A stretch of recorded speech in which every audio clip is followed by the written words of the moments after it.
Наистина, ако неговия лев прав беше свързан с една комбинация по-остра след това, съвсем добре би изглеждал нашия боксер.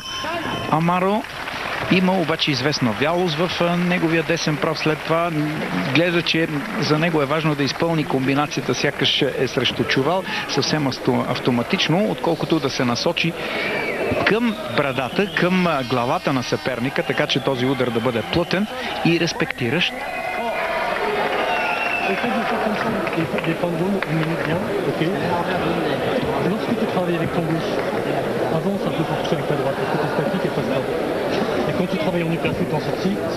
Отново да видим един десен напъркът изпълнен от Амара. Явно, че съм пропуснал някой удар. Получи все пак той едно ляво круше, което леко го отхвърли назад, както виждате при забавения кадър.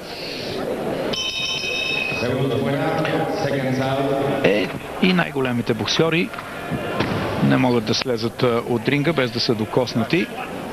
Макар че имало и такива случаи, спомням си за нашия Ивайло Маринов, за който няма да ми омръзна никога да повтарям, един гений в този спорт, което признават не само българските специалисти, и то заради националното чувство. Това признават и всички експерти, негови съвременици.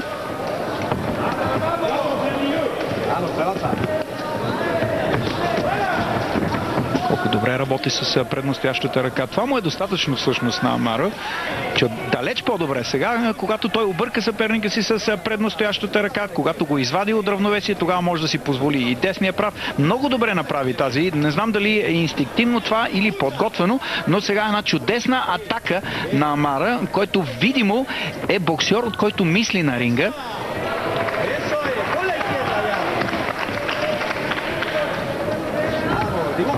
Струва ми се, че Амаро е работил и доста за развиване на своята мускулатура, или както я наричаме, физическа подготовка е направила. Далеч по-добре изглежда той и по отношение на своята физика.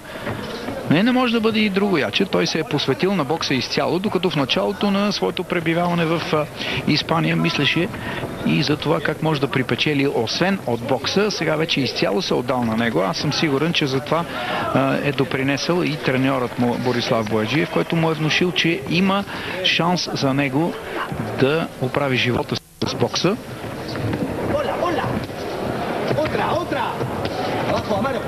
Прекалено много удари пуска Диало или Амаро в ръкавиците на съперника. На негово място би бил по-икономичен. Добре, че всъщност не съм на негово място, да ви призная, защото едва ли би изглеждал толкова добре.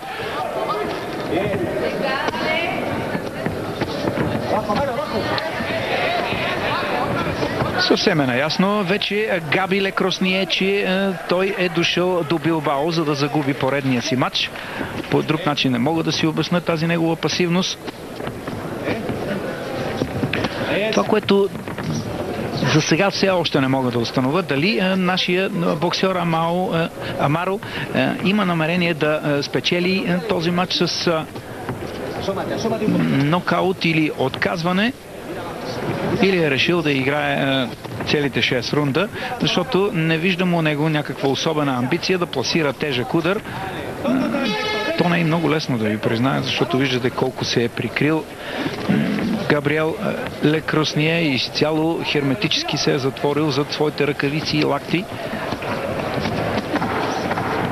Що не може да направи? Аз си мисля, че все пак известни финти, това, което прави в момента, е съвсем удачно. Добре, той всъщност подготвя според мен своя боксер за една по-впечатляваща победа.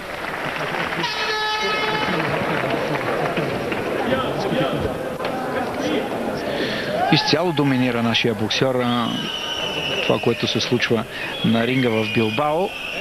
Видимо, той е на път да се превърне в един от любимците на испанската публика. Жалко, че ние трябва да го гледаме само по телевизията, а не наяве. Още един път трябва да си имаме едно на ум при следващото наше мероприятие, да поканим този боксер. Аз мисля, че той даже няма да предяви голями претенции за хонорара.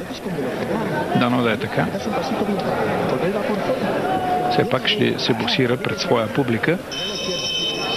Още повече, че ако този матч е в Ямбол, предполагам, че ще се има и достатъчно приходи.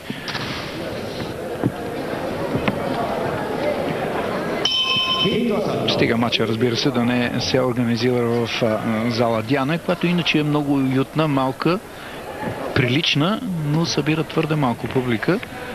Моята препоръка е този матч да бъде на стадиона, но има хора, експерти, които ще се занимават с този въпрос. По-конкретно, петия рунд, нашия боксер Амаро Диало за сега води съвсем категорично в този матч. Не получава и удари, както виждате. Добре прикрита, още повече, че е свалил своята предна ръка. Съвсем като че ли се е отпуснал. Прави един добър спаринг. Амаро, предполагам, няма да има нищо против да нокаутира своя съперник, но за сега този шанс не му се отдава. Прекалено прикрит е френския боксер. Много трудна беше съдбата на Амаро в България с неговата принадлежност към националния отбор, тъй като в тази категория до 64 кг, в която се боксираше той в България, ние винаги сме имали много силни боксери. Винаги, всъщност от тогава, от когато той е в своята зряла възраст като боксер, а именно тук е Димитър Щилянов, или беше Димитър Щилянов, който вече се покачи в горната категория. Тук е Борис Георгиев, бронзовия ни медалист от Атина, а има още повече и много други боксери, поне още 4-5, с които Амаро може да види доста зор. Добра атака сега. Може би първата, сякаш се събуди французина. Ето, че и той може да удара. Разбира се, удара му беше по-скоро посягане. Десния прав, отколкото или нещо по-сериозно. Може би това беше и една от причините Амаро да се посвети на професионалния бокс, тъй като при аматьорите конкуренцията беше жестока в тая категория.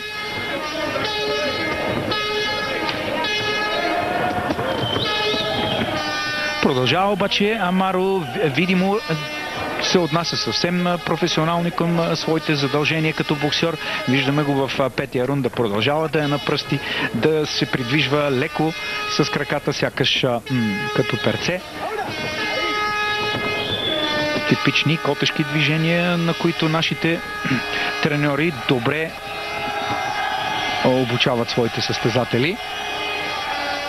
Има го боксовото Амаро, ето че той дори може да се усмиква, да подценява своя съперник, да му даде шанс все пак и той да се прояви съвсем колегиално действие сега на ямболията. Вече е свалил твърде подценяващо ръцете си. Амаро може да си го позволи, но не би го посъветвал това да става негов навик, защото ако започне той 10 рундови матчове, неговата задача, разбира се утежнява. От тук нататък той влиза в съвсем друга категория боксери.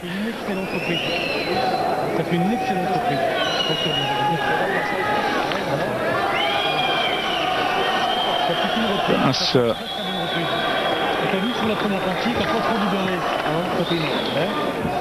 си мисля, че Амаро има шанс да направи много повече в професионалния бокс, да е младежът, с който ние ще се гордеем още повече, че той никъде не крие своята национална принадлежност. Напротив, той е този, който навсякъде се застъпва и за нашите медицински сестри, където има възможност, и не е малко това да го направиш това на монитора на Евроспорт.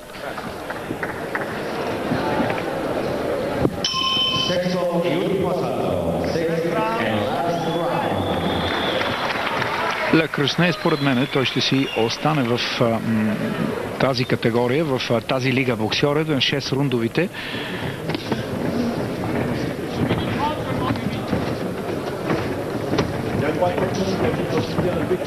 Има известен период в неговата боксова кариера, когато той е прекъснал, може би следствие на някакви травми. Не случайно ви казах, Габриел Лекросне е боксер, който аз за пръв път виждам, макар че следа доста сериозно